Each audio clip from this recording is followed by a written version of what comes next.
All right, Shalom Israel.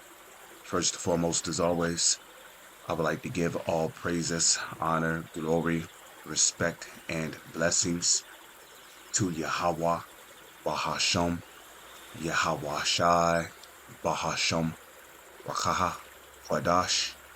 Salutations to the Lord's elect on the four corners of the earth, pushing his truth and sincerity while patiently waiting for Yahweh Shai's return. And double honors to our apostles and elders of Great Millstone, which have taught us everything we know through the spirit and power of Yahweh, Bahasham, Yahweh Shai. And I wanted to expound upon the price for technocracy. And the inspiration of this video comes from a movie which a lot of people who was born in the 1980s, 1970s should be familiar with the movie called Terminator 2 Judgment Day. Now back then, around that time of those years, people was not familiar with a technocratic society. Okay, and if you don't know what a technocracy is, all right, the word technocracy is a compound word, which is a word that can be broken up into separate words for you to further get an understanding of what the word actually means. So a technocracy, which TEC is short for technique or technology, and then you got ocracy, which means the rule of. So technocracy means the rule of technology. And in Terminator 2 Judgment Day, we get a good idea of what happens when technology becomes self-aware and tries to control human life. Now, I believe it was Elon Musk who, when he was giving a speech, I wonder if I could find that video. Okay. Let's come over here real quick. Elon Musk gave a speech on AI. And while he was giving a speech on AI, okay, he seemed rather troubled in his mind. Okay, he seemed a little scared, because you see, when you start making artificial intelligence to the point to where it becomes self-aware, then you're not just dealing with artificial intelligence no more. You're dealing with an actual demon, an artificial demon, if you will, because that's all AI is. AI is an acronym for artificial intelligence. And when you go into the word intelligence, it's another word for demon. So AI is an artificial demon. Okay? And it's like, why would you create something that excels in knowledge and can become smarter than you within seconds to minutes? Learning and being able to do all these feats, being able to create things that the human mind can't even fathom. Why would you create something like that? Why would you put something like that over you? Something like that would you know, would indeed be able to inevitably take over humanity and put humans in slavery. you know, you know, we're talking about something that does not feel pain, it does not feel emotion. Okay? So you messing with something extremely dangerous here. Elon Musk speech on Arta. Yes.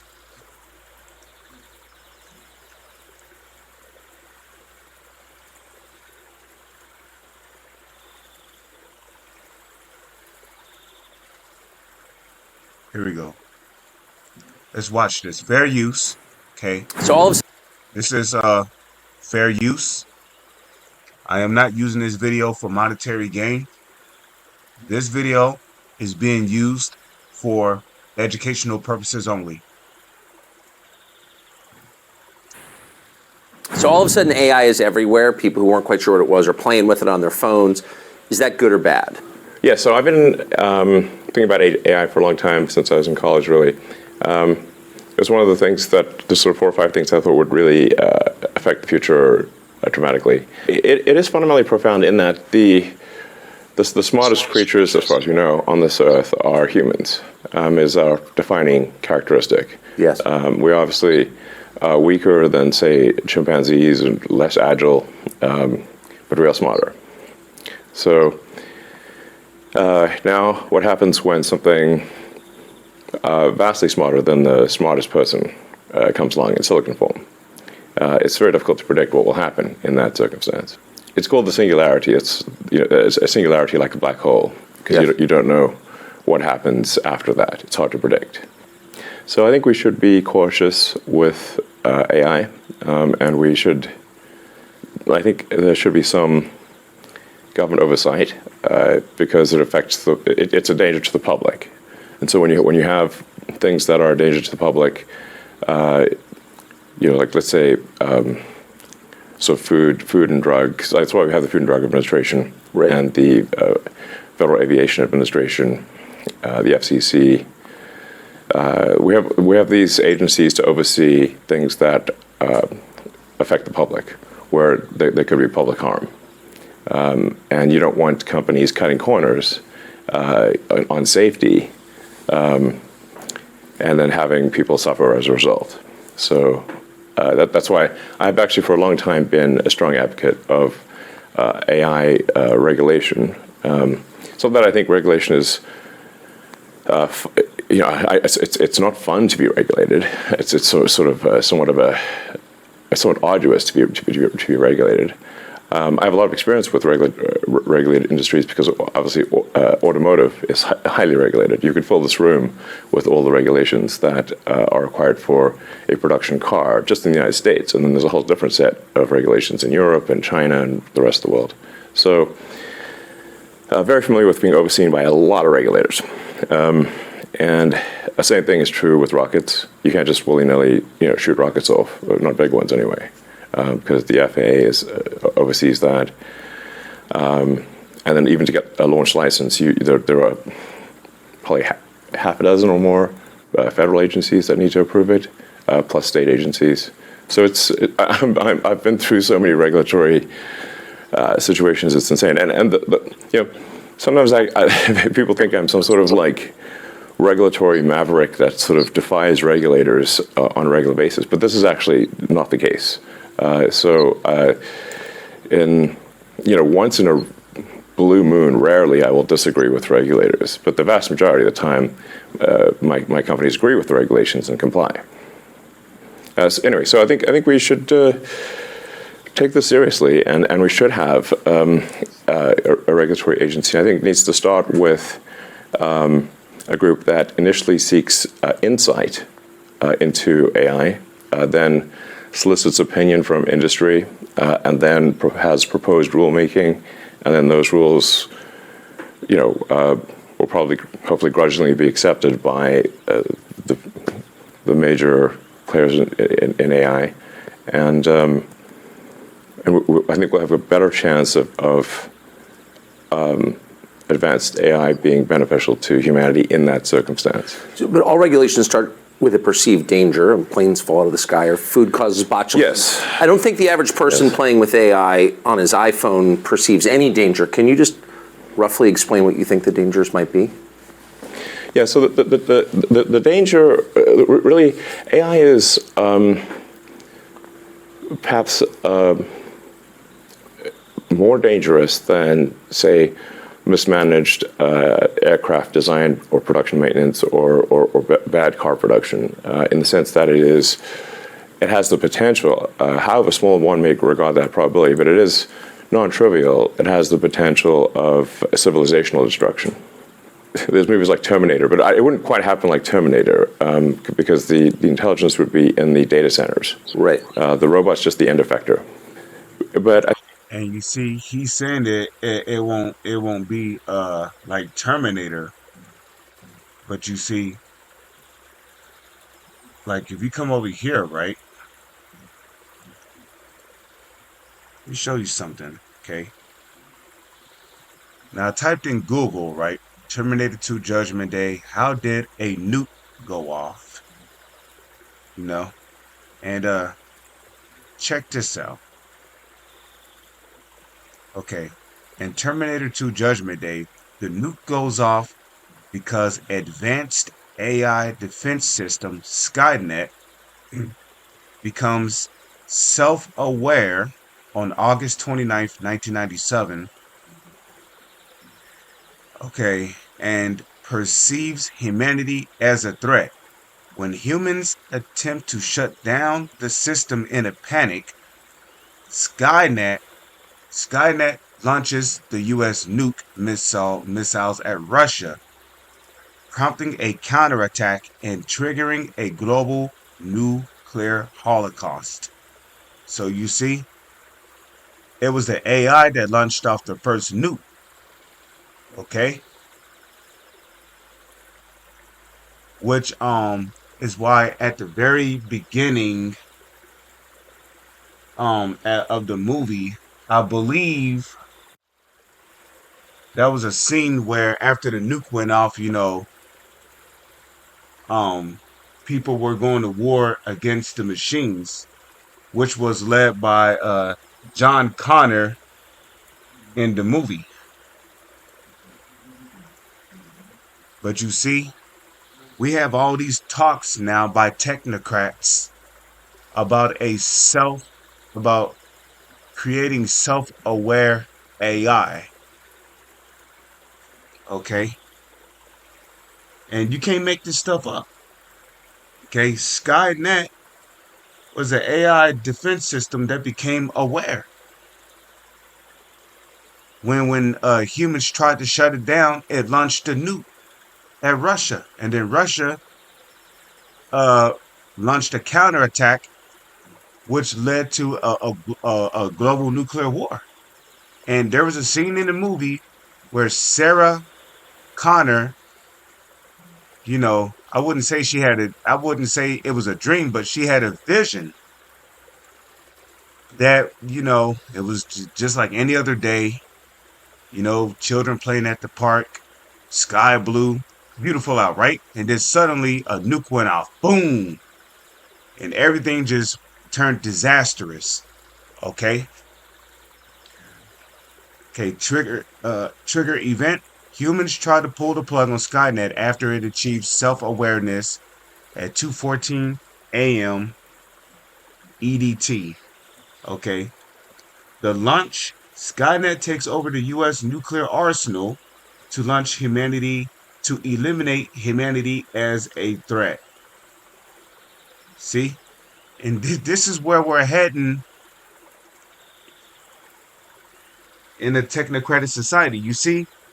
In a technocratic society, technology can have access. Well, technology already has access to your country's nuclear weapons system. The only difference is that we don't have self-aware AI, you know, that have access or control to these nukes, right? And you see, one thing about Esau is that Esau loves playing with fire. This is why they go skydiving without parachutes, hoping that the guy with the parachute catches them, doing all kinds of stupid and daring stunts. Okay, they go mountain climbing with minimum safe gear. And well, Job said it best about these people. Let's go to the book of Job real quick.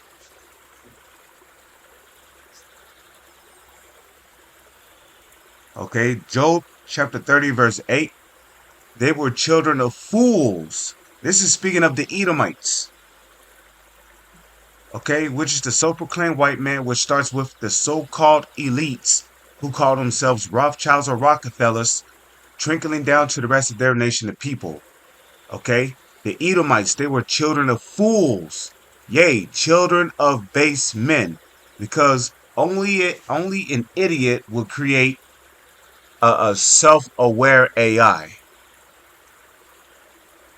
because inevitably it will come to understand how dangerous nukes are and will launch them off. Okay,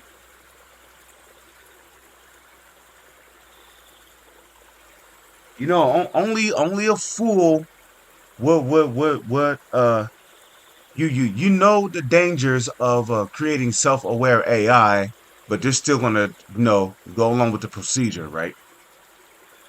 Because they were children of fools. They are children of fools, children of base men. And when you go into that word base, it means the lowest of the low. The lowest form of men on the planet are Edomites. They were viler than the earth.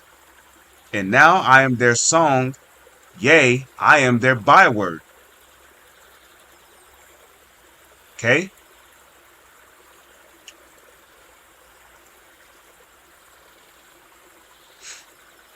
And a lot of people would disagree, but The Matrix feels like a sequel to Terminator 2 Judgment Day. Okay? This is what I'm going to type in here. Let me see. Okay. Yeah, let's type this in. The movie The Matrix. Because you see, Esau shows you what happens when you give the AI too much power. Okay? Okay, The Matrix. Does The Matrix takes place after the Terminator? Okay?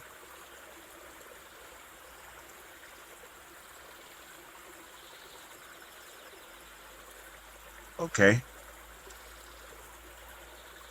So it says, while not officially connected, a popular fan theory suggests The Matrix takes place after the Terminator, acting as a sequel where Skynet wins and evolves. And you see, when you create machines that are capable of learning, that makes them capable of evolving. And that's why in Terminator 2 Judgment Day, you got a machine called Liquid Metal T-1000. Which it looks like liquid metal, but it's not liquid metal.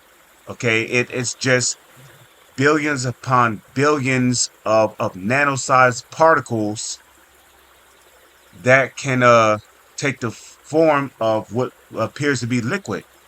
And let me remind you that mercury is also known as liquid metal. Okay, so liquid metal T-1000 could also consist of mercury mixed with nano-sized particles. In this scenario, okay, the machine uprising in Terminator leads to the ultimate enslavement of humanity shown in The Matrix. The theory also supports by This theory is also supported by Arthur Sophia Stewart, who claims the franchises are linked. Okay? So it's not a theory if the writer of both novels says it out of her own mouth. Okay? See, the machines win. The Terminator movies are viewed as a sequel where the Resistance eventually fails to stop Skynet, which in Terminator, the Resistance, in Terminator 2 Judgment Day, the Resistance against machines is led by John Connor, okay, who would be the son of Sarah Connor. Evolution of AI, okay.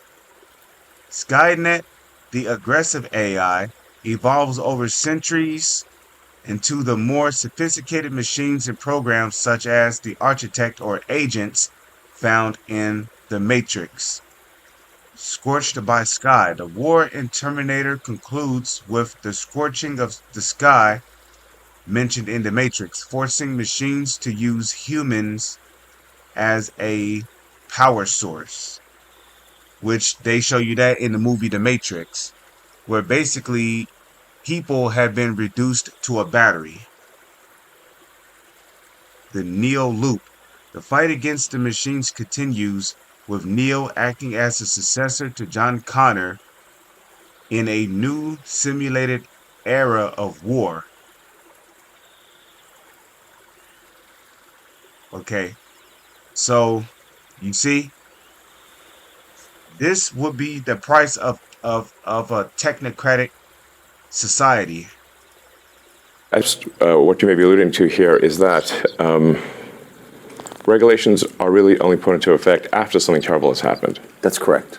If that's the case for AI, and we're only putting regulations after something terrible has happened, it may be too late to actually put the regulations in place. The AI may be in control at that point. You think that's real? It is conceivable that AI could take control and reach a point where you couldn't turn it off and it would be making the decisions for people. Yeah. Point where you Yeah. I think there's movies like Terminator, but See, and this world is ran by a bunch of fools. Okay, because you Edomites are a bunch of fools. You see, you playing with fire when you create when you create self-aware AI. That's why they love going cave diving, where they'll travel hundreds of feet underground and shit, with flashlights. I mean, like, do you ever think to, wonder what would happen if the lights, if the battery died out? You're hundreds of feet underground. It's dark down there. Ain't no light except for what you got.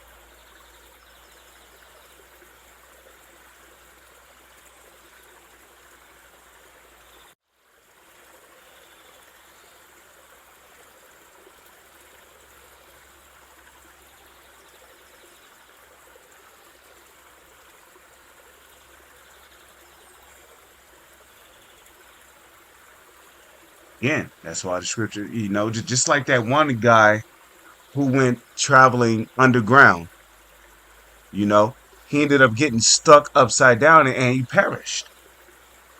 But that's why the Bible calls y'all the basis of men. and say mismanaged aircraft design or production maintenance or bad car production in the sense that it has the potential, however small one may regard that probability, but it is non-trivial. It has the potential of civilizational destruction. There's movies like Terminator, but it wouldn't quite happen like Terminator. Civilizational destruction. Aircraft design or production maintenance or bad car production in the sense that it has the potential, however small one may regard that probability, but it is non-trivial. It has the potential of civilizational destruction. there's movies like Terminator, but it wouldn't quite happen like Terminator because the intelligence would be in the data centers. Right. And in the movie The Matrix, they show you the destruction of civilization. Matter of fact, let's okay, let me see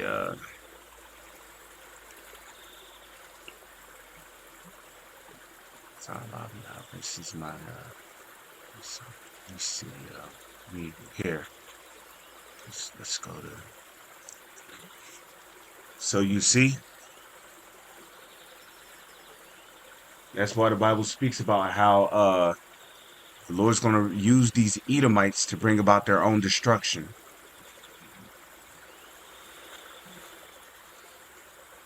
Epstein files just got more disturbing.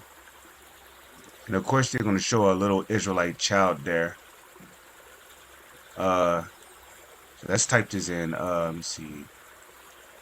You know, it's not really. It's added to for future edification.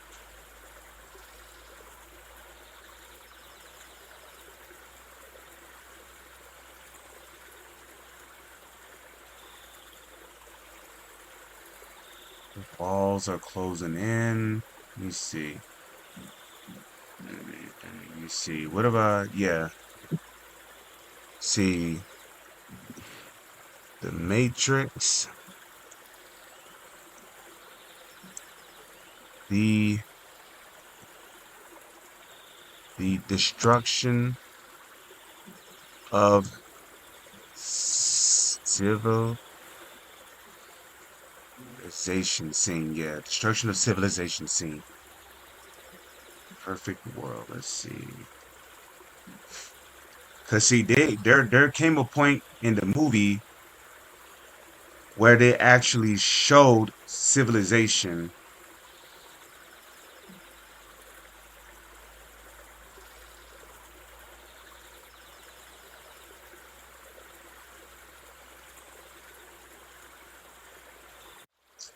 I wish I could find it.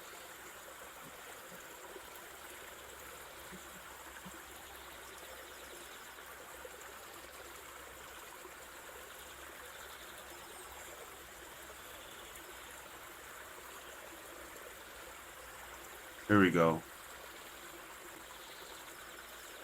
Let's check this out. The whole Matrix universe revolves around the concept that humans are Fair use, fair use. This video is not being used for monetary gain. Okay, this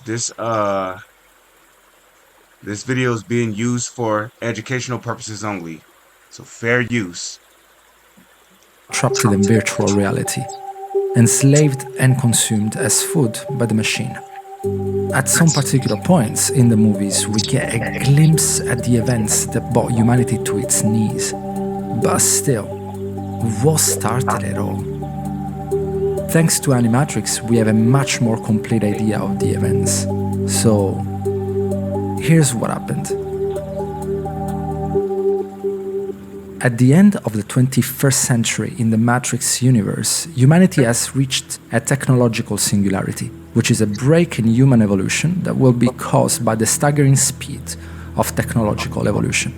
In our world nowadays, this is something often associated with AI, and experts theorize that our next technological singularity will be achieved when artificial intelligence will reach its artificial general intelligence, or AGI, state.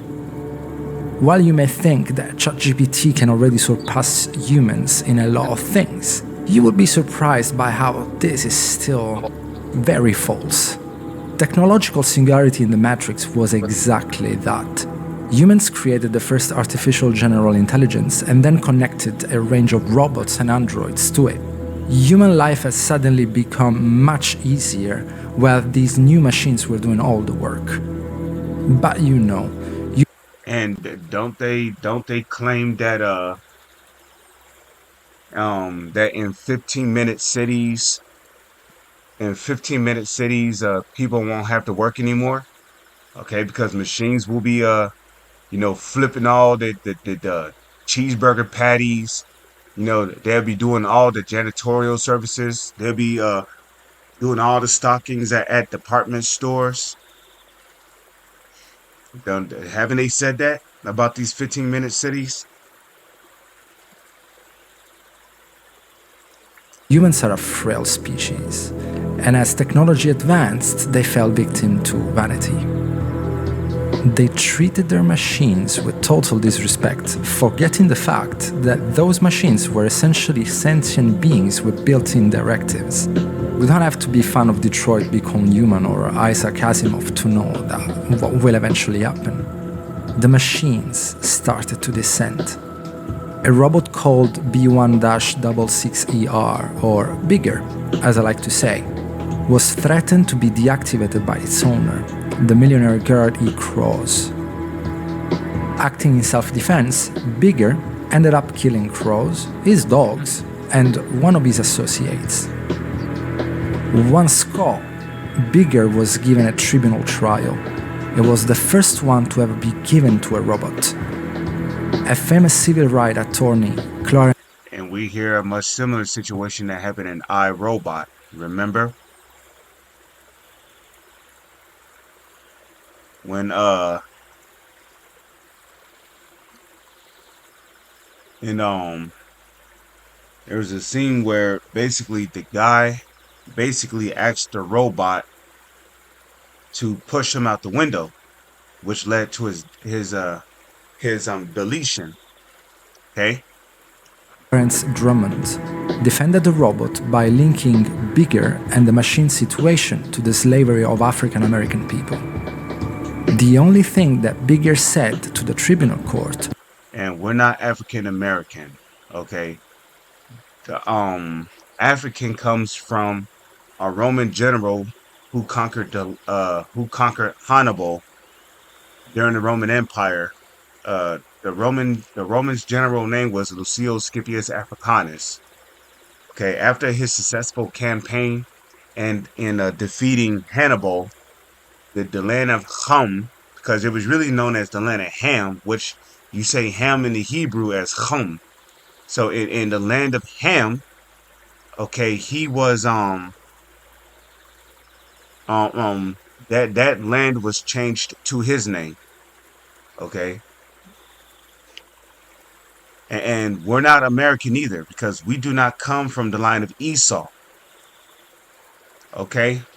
America was named after Amerigo Vespucci, which was an Edomite. Okay. We don't come from the line of Esau. Okay. Margo came from the line of Esau. He was an Edomite. Okay. So there's no way we could be African American. We don't come from Edomites. We are the children of Israel. We're not African Americans. We are Israelites. I'm a Hebrew Israelite of the tribe of Judah. Okay? So we're not African American. There's no such thing as no African American.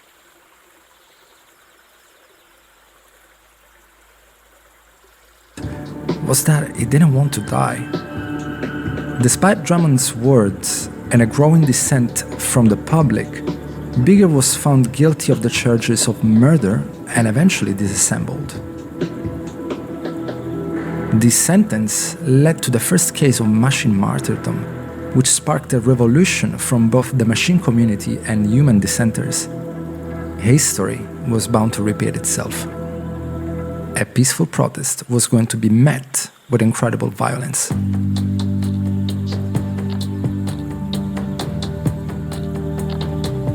After Bigger's trial, many protests happened all over the world. The most famous one was the one called the Million Machine March, where countless robots and human protesters asked for equal rights. But the United Nations, supported by civilians against the machine cause, answered by executing protestants on sight, leaving the city streets in chaos. The protest turned into a genocide. We don't necessarily need to see this, but you see where you see what happens when you live in a technocratic society. Okay, at the very beginning of this video, you see like a short scene here. Okay, this is from the Matrix. You see how the cities look all ruined, okay? Void of life. The whole Matrix universe revolves around the concept, the human. And this is a scene from the movie The Matrix. Let's come back over here now. The robot's just the end effector. But I think perhaps what you may be alluding to here is that regulations are really only put into effect after something terrible has happened. That's correct. If that's the case for AI, and we're only putting regulations after something terrible has happened, it may be too late to actually put the regulations in place. The AI may be in control at that point. You think that's real? It is conceivable that AI could take control and reach a point where you couldn't turn it off, and it would be making the decisions for people. Yeah, absolutely. Absolutely. No, that's definitely the way things are headed, for sure. I mean, Let's hear that again. Could think. But I think perhaps what you may be alluding to here is that regulations are really only put into effect after something terrible has happened. That's correct. If that's the case for AI, and we're only putting regulations after something terrible has happened, it may be too late to actually put the regulations in place. The AI may be in control at that point. You think that's real? It is conceivable that AI could take control and reach a point where you couldn't turn it off, and it would be making the decisions for people. Yeah, absolutely. Absolutely. No, that's definitely the way things are headed, for sure. I mean, the things like say ChatGPT, which is based on GPT-4 from OpenAI, which is a company that I played a critical role in creating, unfortunately. Back when it was a nonprofit? Yes. I mean, the reason OpenAI exists at all is that Larry Page and I used to be close friends, and I would stay at his house in Palo Alto, and I would talk to him late into the night about AI safety. And at least my perception was that Larry was not taking AI safety seriously enough. What did he say about it? He really seemed to be one sort of digital superintelligence, basically digital God, if you will, as soon as possible. He wanted that? Yes. He's made many public statements over the years. No, it's not that he wanted it. It's what the so-called elites want. Because at the end of the day, Elon Musk, Larry, they're all under the control of the so-called elites. But they're not going to tell you that. Okay. How the so-called elites are the ones putting out the decree and funding to have a super AI created. The whole goal of Google is what's called AGI, artificial general intelligence, or artificial superintelligence. You know, and I agree with him that there's great potential for good, but there's also potential for bad. And so if you've got They were children of fools, children of base men. some radical new technology, you want to try to take a set of actions that maximize the probability it will do good and minimize the probability it will do bad things. Yes. It can't just be hell for leather. Let's just go, barreling forward and, hope for the best. And then at one point, I said, well, what about, we're going to make sure humanity's okay here. And then he called me a speciesist. Did he use that term? Yes. And there were witnesses. I wasn't the only one there when he called me a speciesist. And so I was like, okay, that's it. Yes, I'm a speciesist. Okay, you got me. What are you? Yeah, I'm fully a speciesist. Busted. So that was the last straw. At the time, Google had acquired DeepMind, and so Google and DeepMind together had about 3/4 of all the AI talent in the world. They obviously had a tremendous amount of money and more computers than anyone else.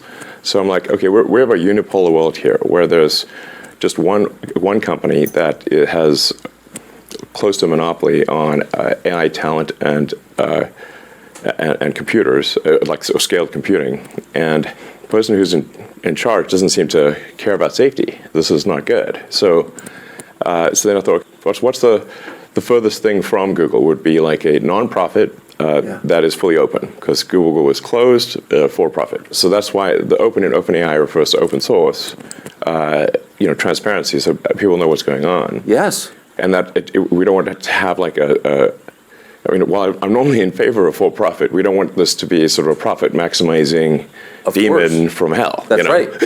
That just never stops. Right. So that's how OpenAI would. So you want specious incentives here, incentives that. Yes, like, I think we want pro-human. Yeah. Let's make the future good for the humans. Yes. Yes, because we're humans. So can you just put it? I keep pressing you, but just for people who haven't thought this through and aren't familiar with it, and the cool parts of artificial intelligence are so obvious. Write your college paper for you, write a limerick about yourself. Yeah. Like, there's a lot there that's fun and useful. But can you be more precise about what's potentially dangerous and scary? Like, what could it do? What specifically are you worried about? Going with old sayings, the pen is mightier than the sword. If you have a super intelligent AI that is capable of writing incredibly well and in a way that is very influential, convincing, and is constantly figuring out what is more convincing to people over time, and then enters social media, for example, Twitter, but also Facebook and others, and potentially manipulates public opinion in a way that is very bad. How would we even know? How do we even know? So, to sum up, in the words of Elon Musk, for all human history, human beings have been the smartest beings on the planet. Now, human beings have created something that is far smarter than they are. And the consequences of that are impossible to predict. And the people who created it don't care. In fact, as he put it, Google founder Larry. They don't care because they are children of fools, children of base men. They were viler than the earth. So, the consequences for our technocratic society is high, man. And this is how we know that Esau will inevitably bring about the end of his own empire. Because again, they're plagued with fire. So let's finish reading this, then I'll close it out. It says Skynet launches missiles at Russia, which according to AI's logic causes a massive counter strike, resulting in Judgment Day, right? Which is supposed to be the nuclear holocaust. Okay, Skynet takes over the U.S. nuclear arsenal to eliminate humanity as a threat. And let me remind you that AI is Skynet is a super smart AI. Okay, visual representation. The scene considered highly accurate by scientists depicts a blinding thermal flash followed by a fire and shockwave dome that incinerates Los Angeles. Now, is the nuclear destruction of Babylon the Great prophesied in the Holy Scriptures? Absolutely. Let's go to Jeremiah real quick. Okay, Jeremiah chapter 50, verse 14. Okay. Put yourselves in array against Babylon round about. We know that Babylon the Great is the United States of America. America is Babylon the Great. All ye that bend the bow, shoot at her, spare no arrows, for she have sinned against the Lord. Now, the bow is talking about the silos. The bow is a metaphor for the silos in which the nukes sit in. Shoot at her, spare no arrows, right? The arrows is a metaphor, a dark saying for the ICBM missiles, which can carry up to multiple nuclear warheads. Okay?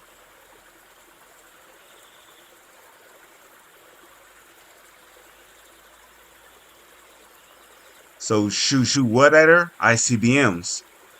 Okay, spare no arrows, meaning don't spare any of your ICBMs that you have in your arsenal, but she have sinned against the Lord. So it's funny because even if Esau does not want a nuclear war, well, Esau may not be the one who initiates the nuclear war. What if AI just saw saw what if AI just became self-aware and just started launching off nukes on his own? That's a possibility. The Holy Scriptures tell you that nothing is impossible with the Lord. You don't think the Most High can make AI self-aware and make them launch the nukes off themselves at Babylon the Great, which is the United States? Okay, let's go to Jeremiah 51.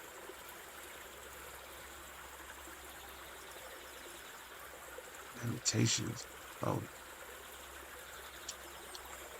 let's just do it this way. Jeremiah chapter 51, verse 1. Okay. Jeremiah 51, verse 1. Thus saith the Lord, Yahweh, Bahasham, Yahweh Shai. Behold, I will rise up against Babylon and them that dwell in the midst of them that rise up against me, a destroying wind. Okay. So the Lord said he's going to raise up a destroying wind against Babylon.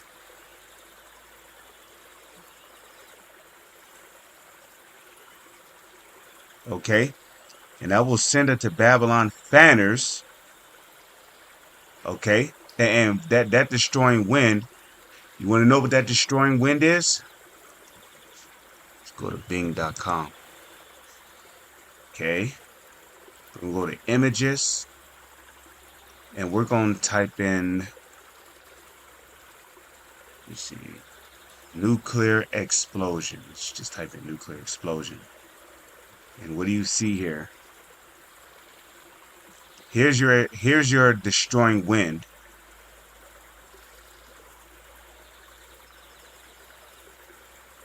Okay. This is what the Lord is going to send on Babylon.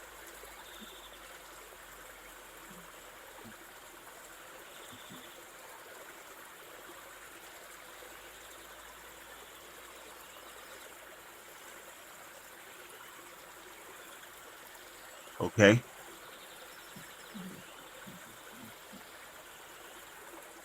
Go there. Close you out. Okay. So it says, and I will send it to Babylon fanners that shall fan her and empty her land.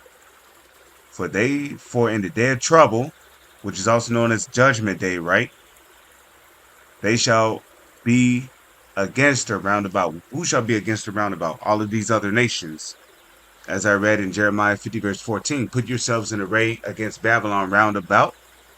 All ye that bend the bow, shoot at her, spare no arrows, for she hath sinned against the Lord. There you go. Okay.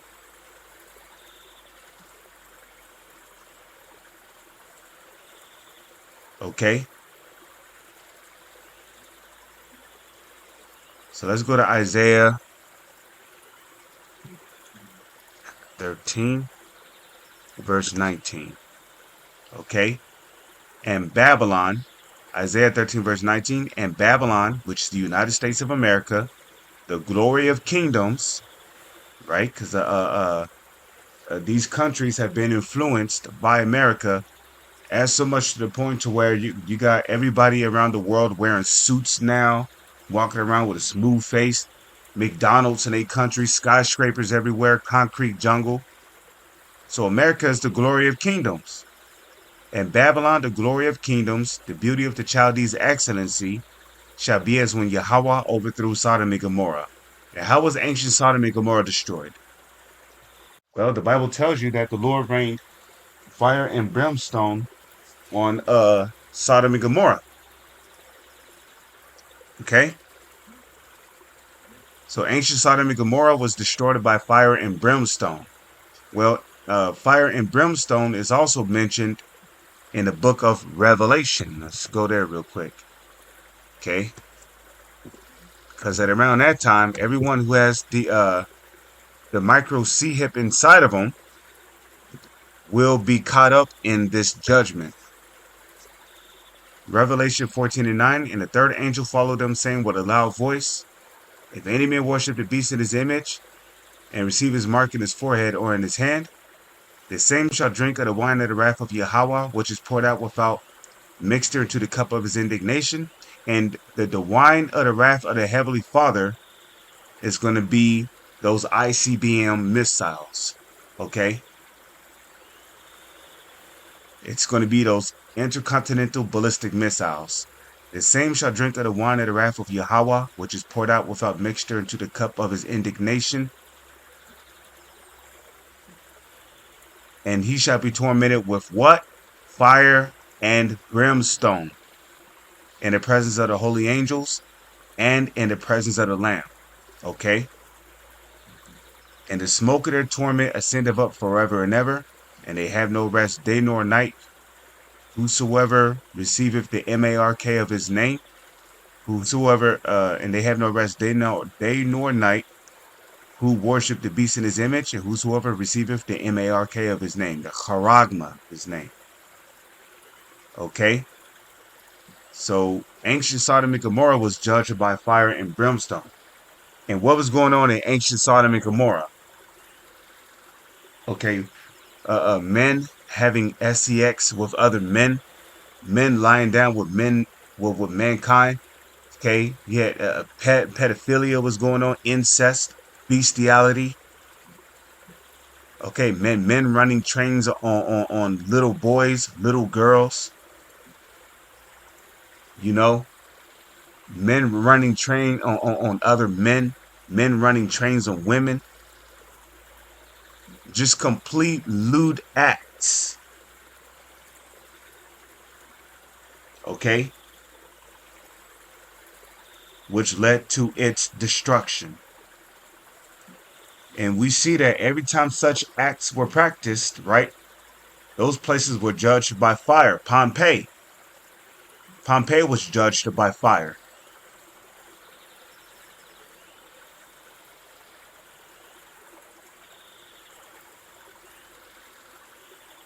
Okay? It shall never be inhabited, neither shall it be dwelt in for generation to generation. Neither shall the Arabian pitch tent there, neither shall the shepherds make their fold there. But wild beasts of the desert shall lie there, and their houses shall be full of doleful creatures, and owls shall dwell there, and satyrs shall dance there. And the wild beasts of the islands shall cry in their desolate houses, and dragons in their pleasant palaces.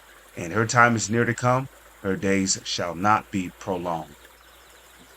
Okay? So, after the fire and smoke go out from Babylon the Great's nuclear destruction, this whole entire country is going to be a desert. It's going to be one big desert full of desert creatures.